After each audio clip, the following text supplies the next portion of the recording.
Dhananjay दारुंटेसह Govind Shelke, ABP माझा, बीड. तर मारेकरांना लवकरात लवकर शिक्षा करण्याची मागणी संतोष देशमुख यांची मुलगी वैभवी देशमुख आणि बंधू धनंजय देशमुख यांनी केलेली आहे. लवकर माझ्या वडिलांना न्याय मिळाला पाहिजे हीच मागणी करते.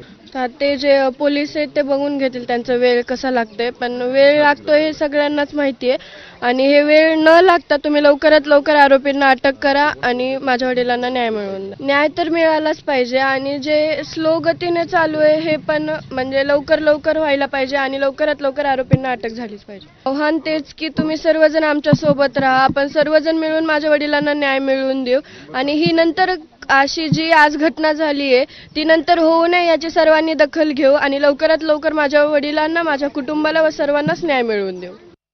तपास ज्या पद्धतीनं सुरू आहे त्यावरती समाधानी आहात तुम्ही? नाही, समाधान नाही. कसं समाधानी राहणार आहे? आपण समाधान व्यक्त केलं तर विश्वास व्यक्त केला होता, जे काही आश्वासनं दिले होते त्याच्यावर, पण आज कसं समाधानी असणार आहेत? आज त्यांनी आम्हाला सगळी माहिती द्यावी की काय काय नेमकं होतंय, काय कोण अडवतंय, कोण काय करतंय किंवा कुणाचं काय अभय आहे हे यंत्रणेनं सगळं आम्हाला सांगितलं पाहिजे, म्हणजे आम्हाला कळलं की काय चालू आहे ते.